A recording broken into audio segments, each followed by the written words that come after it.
warahmatullahi wabarakatuh. Alhamdulillahi rabbil alamin wal aqibatu lil muttaqin wala udwana illa 'alal zalimin. Asyhadu an la ilaha illallah, asyhadu anna Muhammadan abduhu wa rasuluhu shadiqul wa'dil amin. Allahumma shalli wa sallim wa barik ala nabiyyina Muhammadin wa ala alihi wa ashabihi ajma'in. Ya ayyuhalladzina amanu taqullaha haqqa tuqatih wa la tamutunna illa wa antum muslimun. Tsumma amma ba'd. Para rawuh, para hadirin sekalian, para bapak, ibu, saudara, mas, mbak, rahimakumullah. Alhamdulillahirabbil alamin. Kita memuji Allah, bersyukur padanya, menyanjungnya atas karunia, nikmat, anugerah yang Allah Subhanahu wa taala berikan kepada kita. Tidak pernah ada hentinya hingga kesempatan detik ini, dan termasuk kehadiran kita pada kesempatan malam hari ini adalah sebuah nikmat yang besar dari Allah, karena kita dimudahkan untuk menjalankan salah satu di antara amal-amal kesolehan, yaitu hadir, hudur majalisil ilm, menghadiri majelis-majelis ilmu, majelis zikir. Yang ini merupakan amal kebaikan yang Allah Subhanahu wa taala cintai dan mendekatkan kita pada Allah Azza wa Jalla. Alhamdulillah kita dimudahkan, dan ini semoga menjadi tanda-tanda baik bagi kita bahwa Allah menginginkan kita supaya menjadi pribadi seorang hamba yang lebih baik di akhir kehidupan kita masing-masing nanti, sampai di akhir kehidupan kita masing-masing kelak. Salat dan salam semoga Allah Subhanahu wa taala senantiasa curahkan, limpahkan, anugerahkan kepada Nabi kita Muhammad sallallahu alaihi wasallam, kepada para keluarganya, ahli bait beliau, wa ashabuhu, para sahabatnya, dan juga kita semua sebagai pengikutnya, dan seluruh kaum muslimin yang senantiasa berpegang teguh dengan ajaran Nabi hingga kelak datangnya hari kiamat. Amin. Para bapak ibu sekalian, pada kesempatan malam hari ini kami akan menyampaikan lanjutan dari bahasan kita tentang silsilah akhlak, dan kita akan membahas pada kesempatan malam hari ini adalah tentang akhlak tawadu. Akhlak tawadu atau akhlak rendah hati, bukan rendah diri. Kalau rendah diri itu adalah minder, tapi kalau rendah hati adalah tawadu, kerendahan hati seseorang. Tawadu, rendah hati, itu dimaknai oleh para ulama dengan beberapa pengertian, memberikan pengertian definisi yang berbeda dengan yang lain, namun secara hakikatnya sebenarnya adalah tidak jauh berbeda. Di antaranya dia memaknakan, yaitu meninggalkan ambisi menjadi pemimpin, kecuali dalam kondisi-kondisi tertentu. Misalnya tidak ada orang yang layak di sana kecuali orang tersebut, atau misalnya kalau sampai jatuh ke tangan orang yang lain yang tidak amanah justru membawa kepada keburukan, atau dia merasa bahwasanya dia memiliki pengetahuan dan ilmu yang lebih dibandingkan yang lain pada posisi tersebut, sebagaimana Nabi Yusuf, ij'alni ala khazainil ardh. Beliau mengatakan kepada Raja Mesir waktu itu, jadikan saya bendahara kerajaan, karena beliau memiliki ilmunya. Ini hafidhun alim, saya orang yang betul-betul mampu menjaga dan memiliki ilmu, sehingga orang ketika dia memiliki kapabilitas, kemampuan dalam ilmu yang itu memang dibutuhkan untuk sebuah kepemimpinan tertentu, tentu ini tidak masalah. Dan apabila tersebut membawa maslahat kepada kaum muslimin, tentu ini adalah hal yang terpuji dan insya Allah memberikan keberkahan, sebagaimana dilakukan oleh para ulama kita juga demikian. Sebagaimana misalnya Imam Asy-Syaukani rahimahullah ketika ditunjuk menjadi seorang qadhi juga demikian. Beliau musyawarah dengan banyak ulama di Yaman waktu itu, kemudian para ulama yang memberikan nasihat, ini nanti kalau sampai jatuh ke tangan orang yang justru tidak amanah, malah bubar, malah masyarakat dan juga rakyat akan menjadi susah, maka terimalah. Maka kemudian beliau menjadi seorang qadhi di waktu itu. Demikian juga makna tawadu adalah menunjukkan kesederhanaan, tidak suka dianggungkan dan dimuliakan secara berlebihan. Termasuk adalah diantaranya para bapak ibu sekalian, yaitu seseorang diancam oleh dalam hadis Nabi, yaitu ketika seorang itu senang disambut dengan berdiri oleh orang lain, maka ini Rasul mengatakan fal yatabawwa maq'adahu minan nar, maka hendaknya dia siapkan tempat duduknya di api neraka. Maksudnya adalah ketika seseorang itu kalau disambut dengan berdiri dia senang. Kemudian kalau orang nggak pada berdiri marah dia misalnya. Ya. Orang senang dianggap nggak menghormati, maka ini yang masuk di sana. Ya. Adapun kita menyambut dengan berdiri orang lain, tamu, orang yang lebih tua, orang yang lebih punya jabatan, ini sah-sah saja. Ya, boleh-boleh saja, apalagi kepada orang tua kita sendiri atau keluarga kita yang sudah sepuh Pak ya, datang kalau kita nyambut kan biasa. Sebagaimana juga misalnya ketika kita jadi among tamu ngatek betul Pak misalnya Pak. Jumenengan misalnya jadi raja sehari. Jumenengan. Ya nyambut ya biasa lah, enggak masalah. Cuma tadi ini kaitannya adalah dengan ketika dia ingin diagungkan secara berlebihan, itu yang nggak boleh, itu yang tidak boleh. Ya, misalnya harus disambut dengan tata cara tertentu. Ya, kemudian kalau tidak seperti itu dia marah, dia merasa terhina dan sebagainya, maka ini yang tidak diperkenankan. Kemudian juga seorang menjauhi sikap berbangga dengan kemuliaan karena harta dan kedudukan, serta menjaga diri dari sikap ujub dan sombong. Ini diantara makna. Ada lagi yang lain lagi mengartikan itu seorang rela diposisikan bukan pada kedudukannya yang sebenarnya lebih baik dan lebih utama. Jadi diposisikan pada tempat yang biasa dia selama salah gitu. Ya, misalnya pada kasus kalau banyak sami mungkin jadi tamu pas jagong, betulnya secara kedudukan jadi kudu dengar gitu Pak ya, dengar. Tapi ternyata awake dhewe kok ning tritisan misalnya, orang masalah gitu ya. Ora apa-apa malah kowe ning mburi malah gampang kok gitu.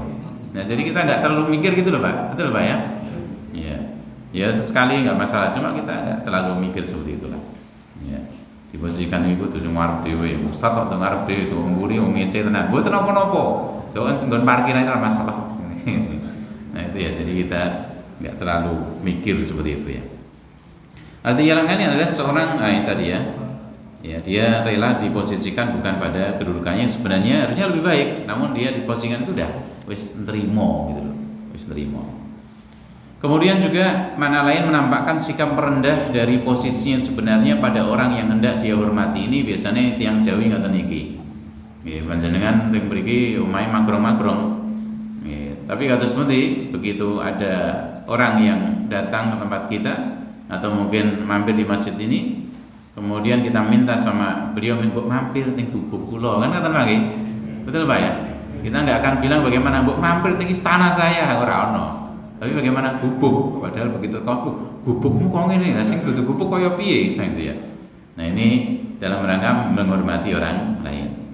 Nah kalau dalam bahasa Jawa tawadhu ya, rendah hati disebut dengan apa Pak? Andab, asor, atau bisa juga dengan kata lembah manah. Ini juga bisa. Itu yang dimaknakan menempatkan diri lebih rendah dari orang lain sebagai bentuk penghormatan. Itu tadi kita contohkan, misalnya kita memposisikan monggo mohon mengke tindake ngagem gerobak kula. Waduh, tumpake gerobak tekan jam piro iki ya. Sapi ini endi gitu, ternyata bukan. Jadi bukan bermakna menghinakan diri, namun dalam rangka menghormati orang lain. Ya, jadi juga bermakna kata orang Jawa ini. Nanti kita akan lihat ayatnya, hadisnya juga, perkataan para ulama kaitannya dengan ini, namun kita lihat dari sisi uruf adat istiadat kita dulu aja. Karena ini tidak bertentangan dengan syariat kita. Jadi sah-sah saja. Jadi maknanya diantara makna dari tadi andab asor, tawadhu adalah itu maknanya bukan menghinakan diri, namun apa luwih bermakna lebih dekat kepada ngerti unggah-ungguh, tahu etika, ngalah, ngalah. Kemudian juga menghormati orang lain dengan ciri-ciri, misalnya orang demikian ora gumedhe. Nggih, mboten napa Pak, mboten adigang, adigung, adiguno, ngendel-ngendelake, peh istilahnya ngoten Pak. Mboten. Ini diantara ciri orang yang andap asor kata orang Jawa. Demikian juga gampang aku salah. Yang nawai salah ya salah. Sing salah napa Pak? Sing salah napa? Salah. Nah, istilahnya dalam Quran Jawa juga mengatakan mulat sariro ngrosowani. Itu artinya apa? Evaluasi diri dan berani ya menerima kalau kita itu salah. Itu suatu yang bagus, apalagi dalam rangka supaya sebuah kondisi tidak jadi rame Pak ya, tidak geger itu awet kadang-kadang perlu ngalah. Ya, daripada semua nggak ada yang mau ngalah nanti hancur. Ya, sehingga kadang-kadang kita memposisikan diri kita yus ngalah wae. Bukan berarti kemudian kita ngalahnya dalam ungkapan ini loh, sing napa? Sing titik ngalah, apa niku? Mboten nggih. Tapi bagaimana ini ben rukun gitu loh. Bukan ya sing titik ngalah. Mboten. Sing napa niku waras ngalah mboten, Pak. Bukan itu dalam rangka itu. Tapi supaya apa? Supaya kondisinya itu kondusif. Kondisinya itu tetap ayam, tentrem, guyub, rukun gitu loh, Pak. Kan kudu ana sing ngalah. Yen mboten sing ngalah wis bubar.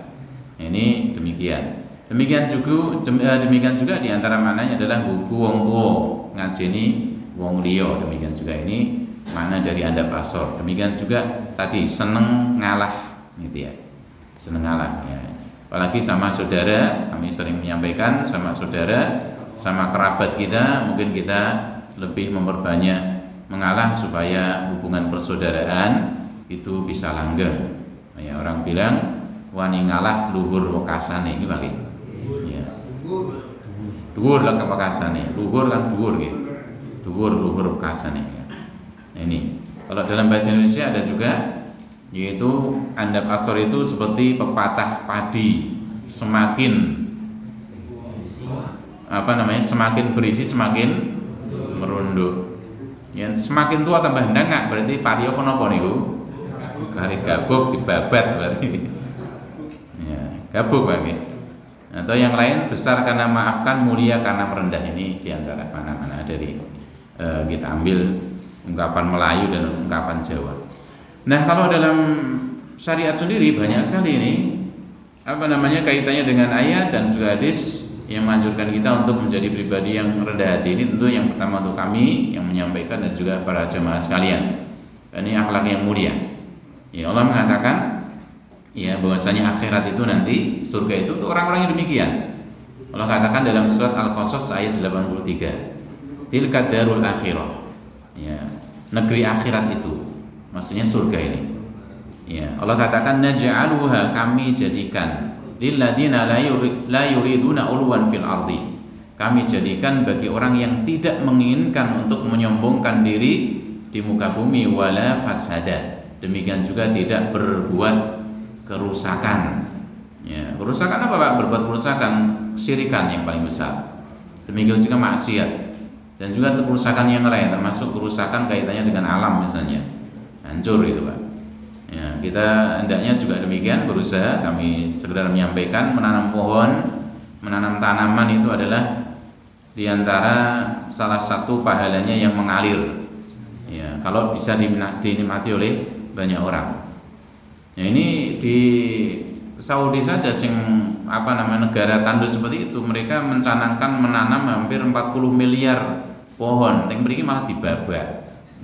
Bu, padang pasirnya pindah mriki terus pundi gitu. Ya. Sehingga kita juga hendaknya berusaha untuk menanam juga. Ya, kalau bisa juga ikut andil dalam penghijauan, kan ini termasuk diantara hal yang sekali lagi menjadikan ya pahala kita terus mengalir. Ya, manfaatnya itu banyak bagi orang lain. Gitu ya. Manfaatnya banyak bagi orang lain, tidak cuma generasi kita, bahkan generasi setelah kita nanti, gitu ya. Nah, termasuk juga yang fasad itu adalah berbuat kerusakan orang, termasuk para pengedar narkoba. Maka ini termasuk orang-orang yang mungkin bisa dihukum sebagai orang-orang yang diberi hukuman sebagaimana orang-orang yang berbuat kerusakan di muka bumi. Ya. Wal aqibatu lil muttaqin, dan Allah katakan dan kesudahan yang baik, al aqibah, awaqib itu mesti untuk orang-orang yang bertakwa. Artinya kesudahannya mesti baik terus.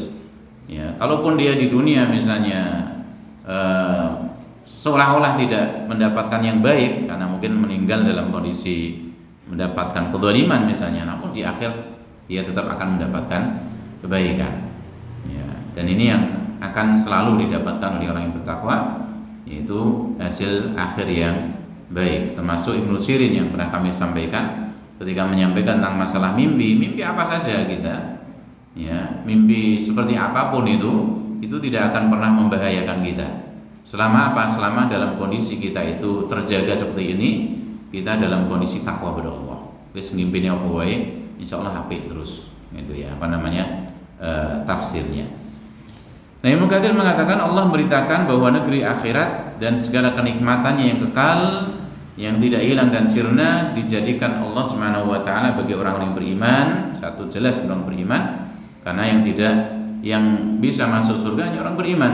Rasul mengatakan la tadkhulul jannah hatta tu'minu. Kalian tidak mungkin masuk surga sampai beriman. Yang iman ya enggak bisa masuk surga. Demikian juga yang rendah hati, tidak ingin menyombongkan diri, berbangga diri dan tidak merusak ya pada makhluknya Allah Subhanahu wa taala. Kemudian dalam surat Al-Furqan juga demikian, Allah menyebutkan sifatnya ibadur rahman. Jadi hamba yang Allah Subhanahu wa taala sandarkan dengan namanya, ya hambanya Ar-Rahman. Nah, ini menunjukkan keistimewaannya. Di antara sifatnya apa? Allah katakan wa ibadur rahmanil ladzina yamshuna 'alal ardi hauna. Dan hambanya Ar-Rahman itu mereka yang berjalan di muka bumi dengan hauna. Hauna apa? Ibnu Katsir mengatakan yaitu bisakinah wal waqar mutawaddi'an. Dia berjalan di muka bumi dengan tenang, ya, dengan penuh ketenangan, kemudian juga rendah hati dan tidak menyombongkan diri. Ini sifatnya orang-orang yang disebutkan sebagai hambanya Ar-Rahman. Adapun dari hadis kita bisa lihat Rasulullah mengatakan, ini hadis yang sering populer, ya berapa kali kami sampaikan di sini. Rasulullah mengatakan ma naqasat shadaqatun min malin. Sedekah itu tidak akan mengurangi harta. Ya, karena berkembang itu sedekah, termasuk juga sedekah bermakna zakat. Ya, zakat itu maknanya adalah yaitu nama yang tumbuh. Ya, dia membersihkan dan tumbuh. Ya, zakat wa nama. Kemudian juga Rasul mengatakan wa ma zadallahu 'abdan bi'afwin ila izan, dan tidaklah Allah Subhanahu wa taala menambahkan bagi seorang hamba ketika dia memaafkan orang lain kecuali dengan keperkasaan atau kemuliaan. Jadi tambah mulia ketika orang itu mudah memaafkan orang lain. Nah, ini seorang harus mengalahkan dirinya sendiri, egonya. Mengalahkan kadang-kadang ya hawa nafsunya juga. Wah, mau soir tak balas. Nah, itu ya. Nah, ini ketika dia mudah memaafkan, maka ya Allah Subhanahu wa taala menambahkan pada dia kemuliaan. Dan tentu ini adalah yang caratannya bagi orang yang memang layak untuk dimaafkan, apalagi dalam hukum-hukum kaitannya dengan hukum kriminal ya Pak ya. Hukum kisos misalnya, maka di sana mereka yang berhak dimaafkan adalah atau layak dimaafkan adalah mereka yang memang ya pantas, yang sepantas. Tapi kalau misalnya adalah para pembunuh kambuhan misalnya, residivis ya. Artinya apa namanya? Penjahat kambuhan ini ya. Dia membunuh bolak-balik dimaafkan, maafkan terus, akhirnya korbannya tambah banyak. Maka dalam kondisi demikian, para ulama mengatakan orang yang demikian ya tidak layak untuk dimaafkan, justru harus diberikan hukuman yang maksimal supaya tidak banyak orang yang kemudian dizalimi lagi sama orang tersebut dan menjaga nyawanya kaum muslimin gitu Pak ya. Karena nyawanya kaum muslimin itu sangat mahal sekali. Ini mau saya ingat beberapa hari ini viral kembali, itu ada orang yang mencuri, ada yang mencuri sandal kemudian atau mencuri ayam itu ya, digebuki nganti mati. Ini nggak boleh Pak ya, ini tidak boleh. Dalam Islam itu ada hukumannya. Kalau misalnya ditegakkan syariat Islam itu kan hukum apa itu? Ya, potong tangan. Itu pun ada batasannya, ada nisabnya sama itu ya. Kalau zakat itu ada nisabnya, ada batas minimalnya. Kalau dia misalnya nyolong sandal itu belum sampai itu loh. Ya salah, ya jelas salah. Tapi hukumannya bukan dibunuh, bukan dipateni, gitu ya. Karena apa? Nyawa seorang muslim itu berharga, walaupun dia mungkin ya tetap salah kan gitu ya. Cuma kan ada, kalau di sini sudah ada kemudian prosedur hukumnya, sudahlah serahkan pada prosedur hukum, jangan kemudian dihajar apalagi sampai mati. Karena ini bagaimanapun nanti akan tanggung jawab tuh di akhirat tuh. Terus yang mati ini sak kampung Pak misalnya, semuanya melu andil ya, siji ngaplok, siji jejak, siji banteng, siji ngepruk macam-macam ya. Nanti jadi dia di akhirat juga dituntut darahnya. Wah ini berat ini Pak. Ya, berat gara-gara sandal tok misalnya gitu ya. Nah, itu ya. Jadi yo emosi tapi ya harusnya apa Pak dikendalikan lah. Jangan sampai kemudian menjadikan orang lain ya sampai terbunuh nyawanya. Apalagi ini kaum muslimin, boleh jadi kalau dia masih hidup dia ada kemungkinan bertobat kan gitu ya. Apalagi anaknya sampai ngerti, anaknya nangis dan sebagainya, Allah, nah, itu tidak sepatutnya itu Pak ya. Sehingga kita harus sekali lagi mencermati, memperhatikan ini darah kaum muslimin juga berat, meskipun sekali lagi dia salah ya. Orang bersalah tetap nanti yang perlu ada hukumannya, namun hukumannya kan tidak kemudian dibunuh ya, dihajar dan sebagainya sampai kemudian mati seperti itu. Nah, ini tentu ya bukan yang dimaukan oleh syariat Islam gitu ya. Nah, kemudian juga Allah Rasul mengatakan wa ma tawadda'a ahadun lillah illa rafa'allah. Ya, dan tidaklah seorang hamba itu dia tawadhu, rendah hati karena Allah, jangan lupakan Allah, bukan karena pengen dipuji, bukan karena pengen jadi bahan pembicaraan ya orang lain ya, atau pengen karena mendapatkan kedudukan tertentu, maka dia inginnya karena Allah Subhanahu wa taala saja. Ya, maka Allah mengatakan Rasul mengatakan di sini kecuali Allah akan mengangkat derajatnya. Nah, Qadiyat beliau mengatakan kaitannya dengan di sini ya, wa ma tawadda'a ahadun lillahi illa rafa'allah, tidaklah seorang hamba itu tawadhu, rendah hati karena Allah kecuali Allah akan mengangkatnya. Ini ada dua makna, ada dua sisi makna kata beliau. Yang pertama, annallaha ta'ala yamnahu dzalika fid dunya jazaan ala tawadhuhi. Allah Subhanahu wa taala akan memberikan karunia padanya atas rendah hatinya tadi dengan apa? Wa anna tawadu'ahu yuthbitu lahu fil qulubi mahabbatan wa makanatan wa izzatan. Itu apa? Allah akan menetapkan dalam hati orang-orang manusia yang lain itu menjadi cinta pada orang tadi. Ya, punya kedudukan tersendiri, punya kemuliaan di hati orang lain. Kenapa? Tawaduknya, rendah hatinya. Itu Pak ya. Nah, ini di dunia, baru di dunia Allah jadikan dalam hati orang lain. Allah itu yang bisa menjadikan. Yang menjadikan orang cinta itu kan Allah. Ya, menjadikan orang kemudian hatinya bisa ya lekat dengan orang lain sebagainya, itu Allah Subhanahu wa taala. Ya. Kemudian yang kedua, di akhirat, wa tsani ayakuna dzalika thawabahu fil akhirah ala tawadhuhi. Ya, bisa jadi yang kedua adalah Allah Subhanahu wa taala akan berikan ganjaran pahala padanya nanti di akhirat dengan Allah tinggikan derajatnya di surga. Nah, jadi ini istimewa orang yang tawadhu, rendah hati karena Allah Subhanahu wa ta'ala.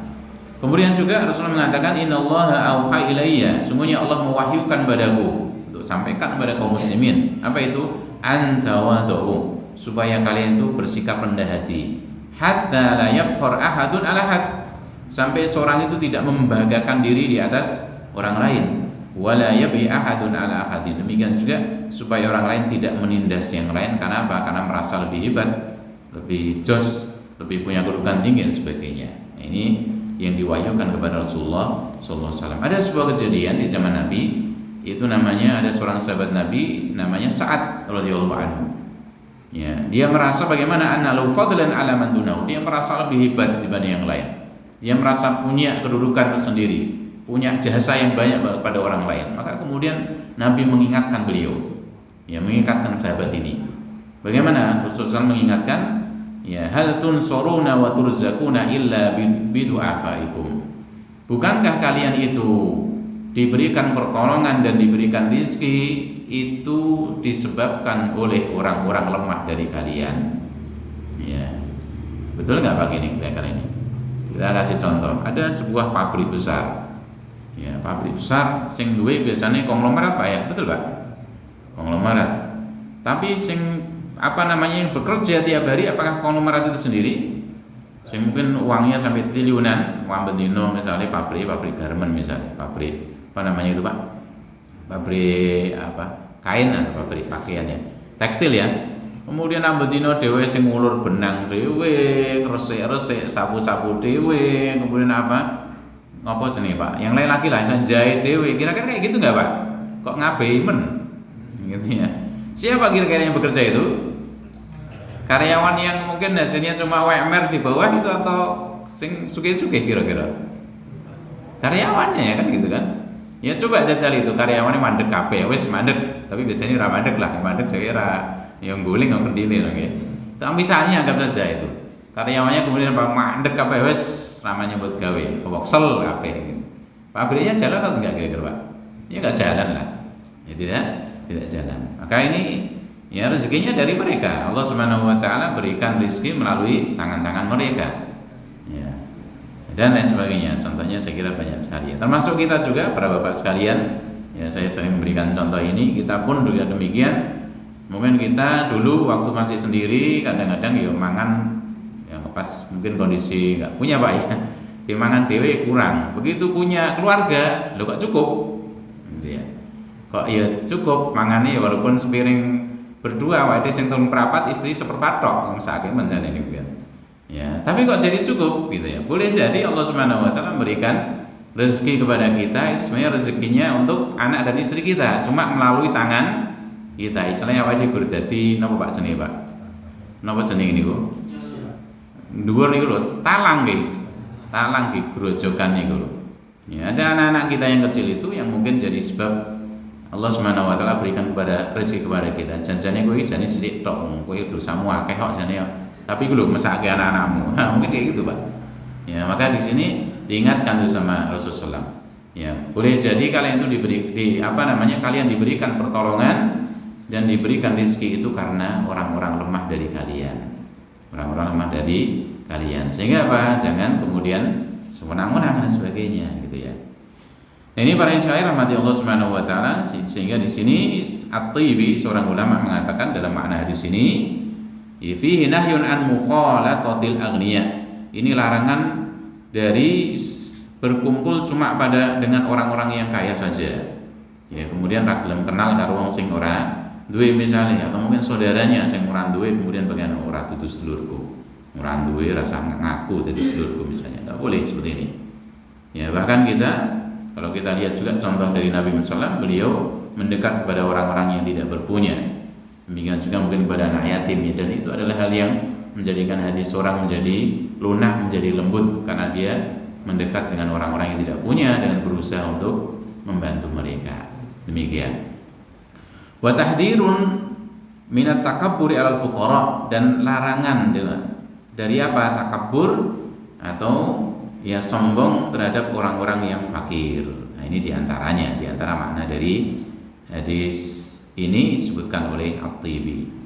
Mari kita lihat para penukilan dari para salaf terdahulu, orang-orang saleh terdahulu kaitannya dengan masalah tawadhu, masalah rendah hati. Diantaranya dari Ibunda Aisyah. Ya, ini ibunda kita semuanya, kami selalu ingatkan. Ini ibunya kaum muslimin, ibunya orang yang beriman yang harus kita hormati, harus kita muliakan, harus kita doakan dengan kebaikan. Ya, karena kalau ibu dhewe ya, mungkinkah kita dengan ibu kita sendiri kita celah ibu kita, itu jenenge ya mungkin ada, tapi itu jenenge anak kurang ajar dan durhaka. Betul ya, Pak ya? Ya kan? Sebagaimana kita juga sama Ibunda Aisyah kok kemudian ngaku dari kaum muslimin, ngaku sebagai orang yang beriman, kok kemudian mencela Ibunda Aisyah, menjelek-jelekannya, bahkan menuduhnya selingkuh, menuduhnya wanita yang buruk, meracun Nabi, murtad dan sebagainya, maka ini tidak pantas ya dilakukan oleh seorang muslim. Dan ternyata ini ada ya sebagian yang mengaku sebagai kaum muslimin yang melakukan demikian. Itu Syiah Rafidhah. Ya, kalau orang yang demikian, bisakah kita kemudian ya istilahnya berdekat-dekat dengan mereka dan juga kemudian menjadikan mereka sahabat kita yang dekat? Juga mungkin Mereka mengkafirkan para sahabat Nabi. Abu Bakar dikafirke, Umar bin Khattab dikafirke, bahkan setiap sholat mereka mendoakan laknat, ya mendoakan laknat bagi Umar dan Abu Bakar. Kok awake kemudian iso rangkul-rangkulan karo wong Syiah? Ya ora mungkin, Pak. Ya, dia dalam sholatnya mengatakan Allahumma la'an sonamaini Quraisy.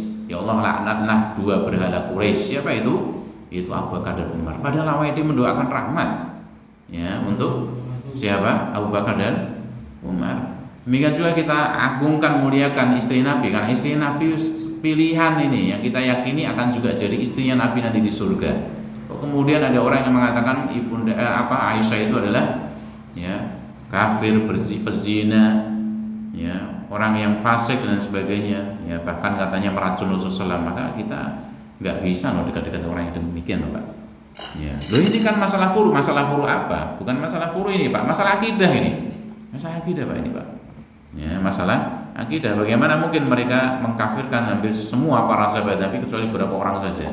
tinggal hitungan jari Pak. Itu orang Syiah itu mengkafirkan hampir semua sahabat Nabi, termasuk yang paling betul mereka kafirkan paling pertama kali siapa? Abu Hurairah. Nah kalau awake dhewe ngafir ke Abu Hurairah, kaum muslimin mengkafirkan Abu Hurairah, itu bagaimana? Awake dhewe itu ibadah kita itu diragukan kebenarannya. Kenapa? Berapa banyak hadis, sekitar 5.000 hadisan itu berasal dari Abu Hurairah kaitannya dengan jangan maca napa jenenge doa iftitah biasanya napa wonten sing mungkin Allahumma ba'id mboten. Wonten nggih? Lah yen niku periwayatnya Abu Hurairah. Yen Abu Hurairah jangan kafir kita kafirkan bagaimana? Ya ora ditampono, lah ngopo maca Allahumma ba'id barang. Gitu. Banyak lagi, Pak. Ini konsekuensinya besar sekali. Kenapa mereka menyerang Abu Hurairah? Supaya Pak menghancurkan bangunan Islam. Ya, bangunan Islam mau dihancurkan. Ya, belum lagi yang lain Ibunda Aisyah. Banyak sekali hadisnya. Ya, termasuk ibadah-ibadah Nabi di rumah. Ya, di rumah beliau sallallahu. Nah, ini yang patut kemudian kita cermati kembali ya, sehingga kita tidak mudah kemudian ditipu dengan slogan-slogan yang macam-macam. Wah, kita kayak gini. Kita lihat hakikatnya ini, dan ini tertulis pada buku-buku kitab-kitab mereka sendiri seperti itu gitu ya. Nah, Ibunda Aisyah mengatakan qalat innakum la tughfiluna afdhalal ibadah. Sungguhnya kalian itu sudah melalaikan di antara ibadah yang paling afdol.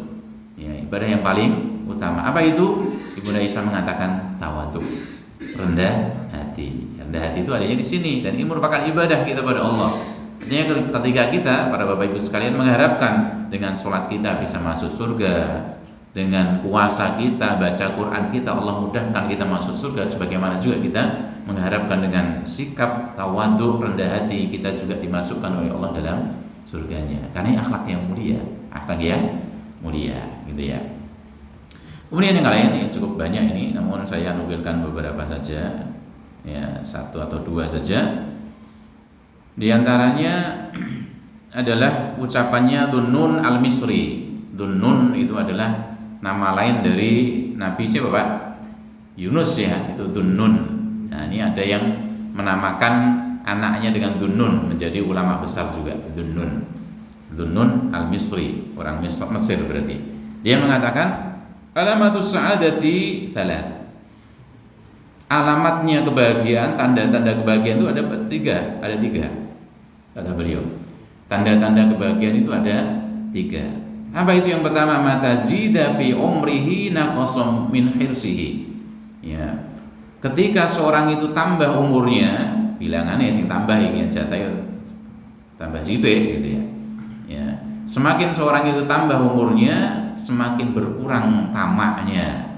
Ya, itu berarti bahagia dia. Ya, dia punya alamat kebahagiaan. Jadi tambah umure, tamakannya pada dunia itu semakin berkurang. Yang kedua, wa mata zida fi malihi zida fi sakhaihi.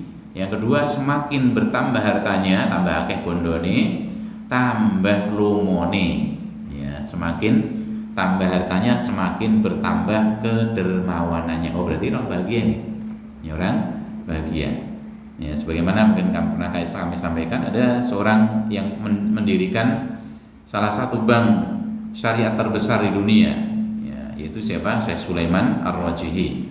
Itu bank syariah terbesarnya, dia punya bank Rajihi Pak, yang punya juga punya usaha juga berupa perkebunan kurma yang terbesar di dunia, yang sebagian besar dari hasilnya itu disedekahkan untuk jamaah Masjidil Haram dan Masjid Nabawi, dan juga untuk orang-orang miskin. Ya, dan punya peternakan yang besar juga sampai di Sudan. Namun di Sudan sudah punya sebenarnya, namun diusik-usik sama orang sana, ada pemberontakan itu kan. Akhirnya pergi dari sana ya.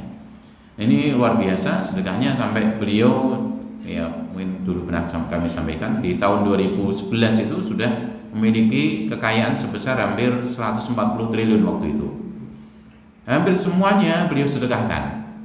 Ya, untuk kemanusiaan, untuk sosial, sedekah untuk Masjidil Haram dan sebagainya. Ya, tentu setelah dikasihkan sebagian untuk anak-anaknya ya Pak ya, karena punya anak juga gitu kan, punya anak. Tapi yang lain diberikan sedekah semua itu. Masya Allah. Itu awalnya orang miskin tuh, orang miskin, orang nggak punya sama sekali. Bahkan untuk mau ikut studi tour aja kan beliau nggak bisa waktu itu, sampai dikasih hadiah sama gurunya. Pernah kami sampaikan Pak ya ceritanya Pak ya? Belum, besok kapan-kapan lagi berarti. Ya belum ya. Ya, nanti lagi lah, kapan lagi. Nah, ini masya Allah, artinya kita ini materinya nanti gak habis ya. Jadi semakin bertambah hartanya, semakin bertambah juga dermawannya. Wa mata zida fi qadrihi zida fi tawadhuhi, semakin bertambah kedudukannya, tambah tinggi kedudukannya, semakin tambah ya rendah hatinya. Ini 3 alamat kebahagiaan disebutkan oleh Dunun Al-Misri, dan ini juga dinukil oleh Ibnu Qayyim meskipun ada sedikit perbedaan. Kemudian wa alamatus syaqa thalath, kebalikannya alamat dari kesengsaraan itu ada 3 juga. Itu apa? Mata mazida fi umrihi zida fi khirsihi, itu semakin tambah umurnya tambah tamaknya pada dunia, ya tambah tamak dengan dunia. Wa mata mazida fi mali zida fi bukhlihi, semakin tambah bondone tambah napa Pak? Cetilnya, ya cetil mangke tambah cetile. Maneman opo-opo duwe tongkak gue gitu ya. Ya, sampai untuk sedekah pun dia enggak mau. Karena apa? Ya dihitung kabeh tadi Pak ya. Nah, ini tentu ini alamat dari kesengsaraan seorang, gitu ya, kesengsaraan seorang ya. Jangan sampai kemudian seperti dinukilkan oleh Allah itu, ya. Orang yang demikian ternyata menjelang meninggalnya setelah nyawanya sampai tenggorokan baru dia mau sedekah. Ya, Rabbi laula akhartani ila ajalin qarib fa asaddaqa wa aku minas sholihin. Ya Allah, tunda barang sebentar kematian saya supaya saya bisa sedekah. Ya, disebutkan dalam hadis yang lain, ya. Wala tumhil, jangan kalian itu tunda-tunda untuk bersedekah hatta idza balaghatil khulqum, sampai nyawa itu sampai di tenggorokan baru mengatakan li fulan kada, untuk si fulan iki kekno si fulan iki kanca kumbiyen sing ra duwe semene, untuk si fulan demikian kekno iki, ya untuk si fulan kasihkan juga, ya. Rasul mengatakan wa qad kana li fulan, padahal iki bondo iki kalau udah nyawa hampir sampai tenggorokan ini sudah hampir menjadi miliknya ahli waris, gitu ya. Apa bagus itu? Ya bagus. Ya, nama sedekah ya apa itu Pak? Arab meninggal dunia mau sedekah baik enggak itu Pak? Ya baik juga lah. Ya, cuma Rasulullah mengatakan sedekah yang terbaik justru apa? Ketika orang dalam kondisi sehat, bugar, seger waras, lagi suge-suge, lagi pelit-pelite, maneman gitu loh. Rasulullah mengatakan anta saddaqa wa anta sahihun sahih.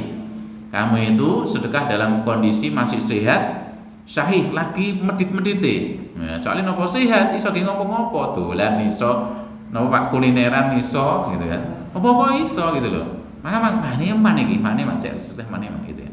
Ternyata orang kemudian sedekah, wah tetap sedekah sebagian dari harta saya. Maka ini Rasul mengatakan ini sedekah terbaik. Kenapa? Dia kalahkan ya hawa nafsunya tadi untuk nggak mau sedekah, dikalahkan dengan keimanannya, dia keluarkan sebagian hartanya di jalan Allah. Ini yang terbaik kata Rasulullah sallallahu alaihi wasallam. Terus kalau banyak sami saniki sing paling utamanya, ya paling utamanya ketika dalam kondisi masih sehat-sehatnya, gitu Pak ya.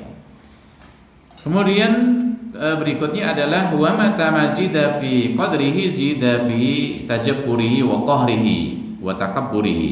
Ketika tambah kedudukannya, tambah tinggi kedudukannya, tambah bengisnya, tambah kejamnya, tambah sombongnya, maka ini jelas ini alamat kesengsaraan, gitu ya. Dan kita saya ingat di sini penguasanya di Suriah sebelum ini ya, sebelum Ahmad Sarraj ini ya.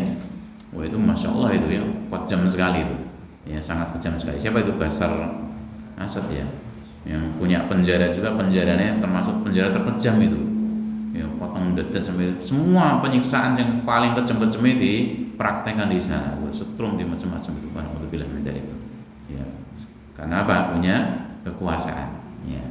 Nah, ini beberapa yang kita sampaikan ya. Masih ada beberapa lagi yang lain mungkin pada kesempatan yang akan datang. Ya, kita akan bahas kembali dan kita lanjutkan pada bahasan yang lainnya. Saya kira cukup sekian Pak ya. Cukup Pak ya, sama nggih. Pun ngantuk napa dereng? Bu Ibu ngantuk napa dereng Bu? Bapak tekan jam 09.00 nih karo niki. Pun nggih sama nggih. Kapan-kapan lagi. Demikian Sallallahu Muhammad wa ala alihi washabihi ajmain wa da'wana alhamdulillahirabbil alamin. Wassalamualaikum warahmatullahi wabarakatuh.